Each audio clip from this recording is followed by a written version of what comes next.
Your car has broken down. You're stranded on the side of a road you've never traveled. The night sky is absent, the moon and stars. Monstrous screeches barrel down from that same pitch-black sky. You need my help. This is a voice from darkness.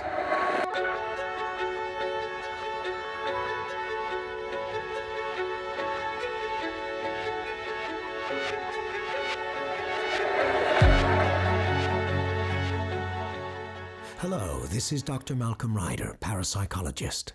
I'm being told we have a call on the line, a freshman student from my alma mater, good old Ravenswood University. Hello, caller. How are things out on Mackinac Island? Hello, Dr. Ryder? I'm Diane, and I'm lost. Are you somewhere on the campus, Diane? Somewhere on Ravenswood grounds? I'm in the school library. At least I was. Now I'm less sure. I don't know what happened. Let me lay out a scenario for you, Diane. Tell me if this sounds right.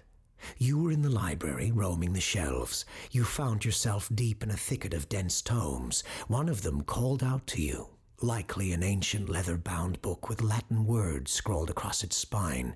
You picked this text up. You felt compelled to open to a random page, hoping to gain some insight into what knowledge lay within. But instead, when you opened the book, it crumbled to ash in your hands. You looked upward. Around you the shelves had changed. They were no longer 6 rows high, but climbed to the dark heavens above you. And the wood, once a stained oak, they're now charred black. Diane, does that describe the library you find yourself in? Yes, that's where I am. Where am I? What happened to me? Okay. In 1912, Ravenswood's library burned to the ground. Terrible fire, and so much knowledge lost. Witness testimonials of paranormal encounters, transcripts for countless seances, ancient works of black magic, all gone to the ages. The librarian at the time, a Latin scholar named William Milner, rushed in, grabbed an armful of books, and came back out. He repeated this heroic effort several times, foolishly attempting to save the library. Finally, during one of his trips into the flames, he did not return. The roof collapsed, and the building, the books, and the librarian were no more. What does that have to do with where I am now? You are wandering the stacks of the ghost library. That building, those books, the librarian, their spirits haunt Ravenswood, as do many others. Am I trapped here? Diane, what happened to you happens to a few students every semester. Frankly, I'm surprised they didn't warn you at your orientation. They should have told you how to escape should you find yourself in the very place you're now in. I skipped orientation. It sounded boring. Skipped orientation. You're at the best school of supernatural scholarship in the country. That necessitates there being the supernatural at the school. It's an incredible place to learn, but it's also quite dangerous. Now, I'll help you out of the ghost library, but in return, I'd like you to go to my sister's office, Professor Amelia Ryder's office. Let her know you missed orientation. She'll make sure you don't end up in an equally awful situation elsewhere on campus, forever climbing the infinite tower or beheaded by the joyful executioner. I promise I'll go. Please help me, though. I think the ghost of William Milner is in front of me. What do I do? Scream. What? No, he's a librarian. Won't that just anger him? Of course that will. He'll become enraged and expel you from his library. Diane, I don't mean to beat a dead horse, but had you gone to orientation, you'd know that. All right.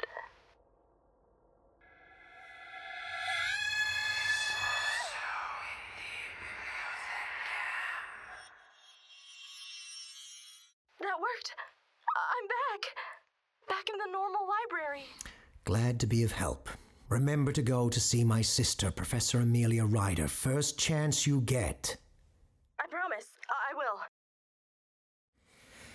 All right, why don't we cut to today in Odd America, and after that we should have time for another call. Today in Odd America, we find ourselves in 4 states: Minnesota, Missouri, Illinois, and Louisiana. Across those states, 4 men abducted children and slit their throats over the banks of the Mississippi River. On this day in 1988, the Mississippi murders took place.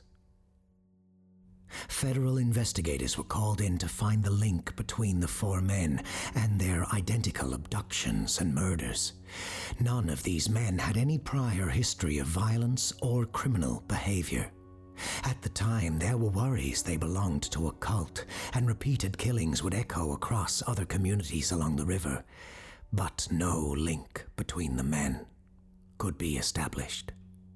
They'd never met or corresponded with one another. However, they all gave identical accounts of being haunted by the Mississippi River.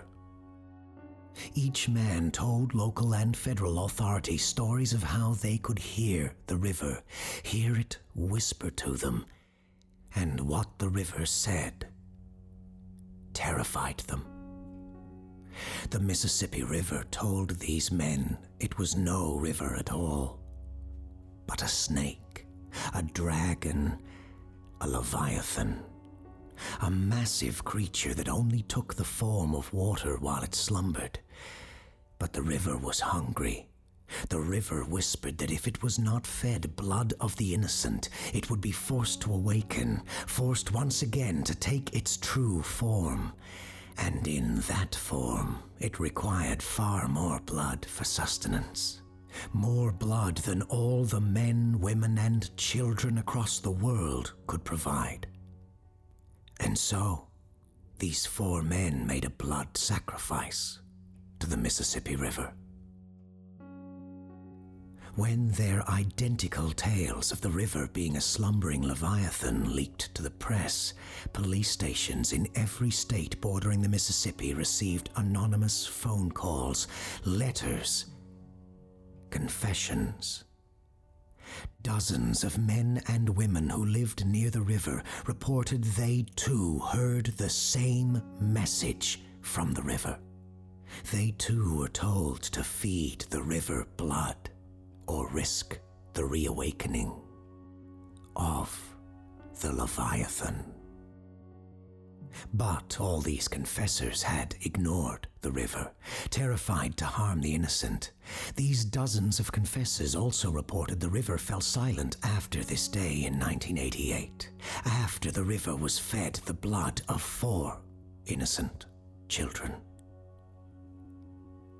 2 of the 4 men remain in prison, the other 2 executed by their states.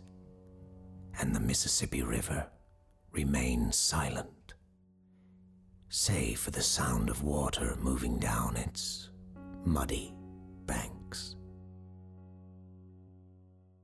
This has been Today in Odd America. Now back to our main show. And we're back. I have a return caller on the line.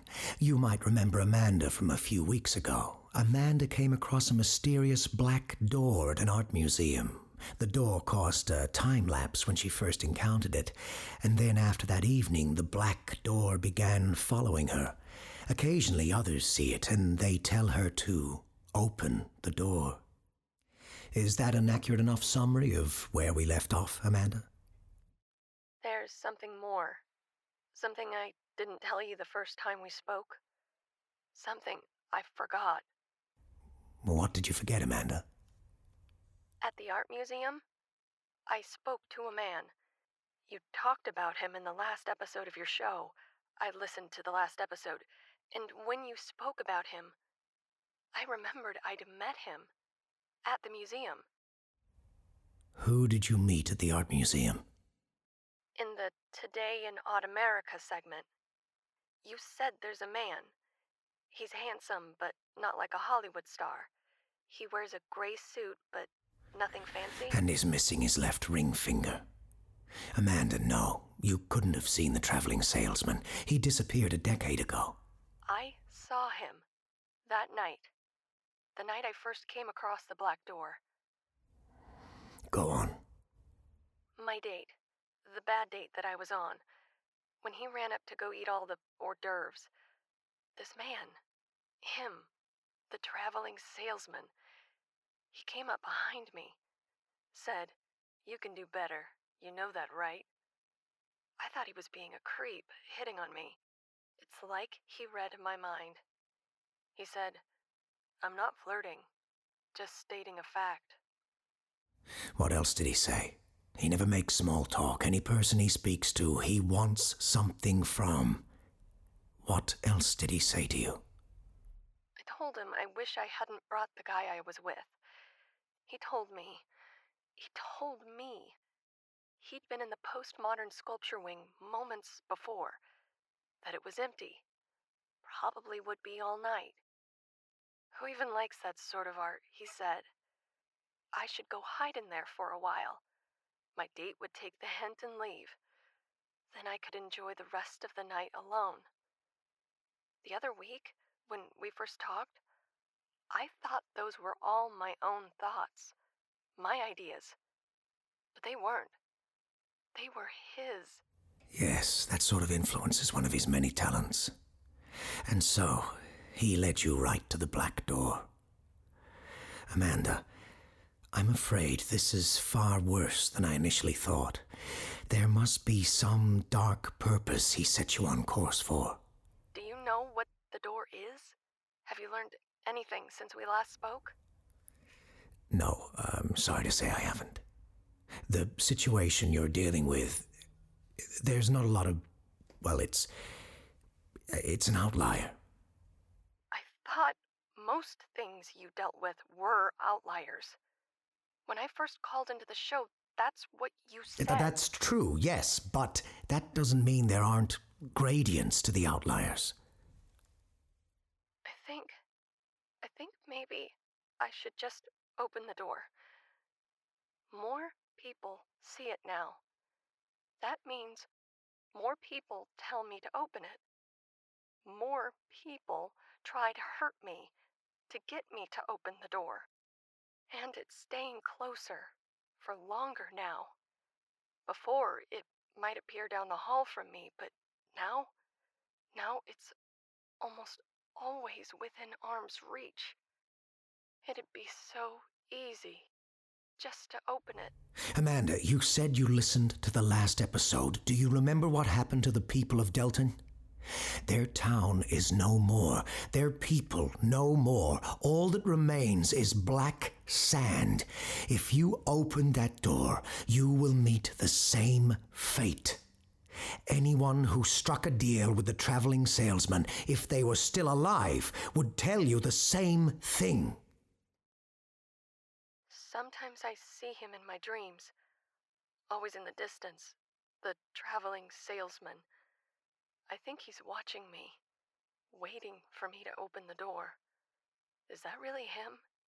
The man I see in my dreams? Yes. If you're dreaming of him, then it's truly him. Just as he has the ability to influence your thoughts and to evade your memory, he has that ability as well, to enter your dreams. Amanda, he's dangerous. Good. I want to talk to him.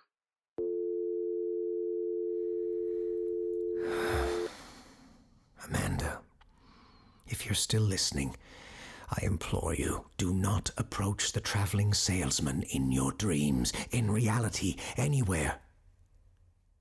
And, Amelia, I know you're listening. Please be prepared to help Diane when she comes to you. And please warn the others on the island. The traveling salesman has returned.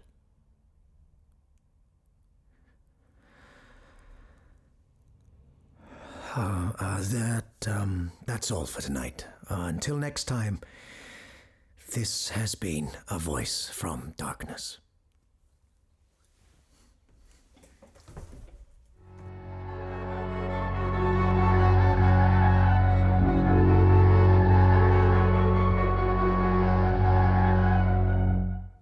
Thanks for listening to A Voice from Darkness. That was Anna Kingsley as Diane, Chantel Turner as Amanda, and Kristin Holland as Dr. Malcolm Ryder. Kristin appears courtesy of the Nocturnal Transmissions Short Horror Story podcast. If you would like to hear more of Kristin's work, you can find Nocturnal Transmissions wherever good podcasts are purveyed. Watch the skies, fear the dark, and don't trust anyone, especially yourself. On the next episode of A Voice from Darkness, there is a city, there is a labyrinth, a caller is lost, there is something searching for the caller from deep within the labyrinth and the city. Can Dr. Ryder help them find a way out before it's too late? Tune in next time to find out. Until then, I'm Jac Rhys. Thank you for listening. And if you enjoyed the show, please consider rating and reviewing us wherever you listened. It helps more people like yourself find us. Thank you.